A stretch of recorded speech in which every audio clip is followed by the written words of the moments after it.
2009 KTM RC8 RedBull MotoGP Tribute.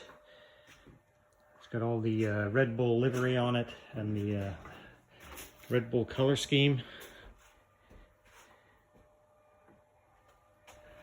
Just wrap this one up. If you've been watching the video series on it, you'll see how it progressed over the past summer.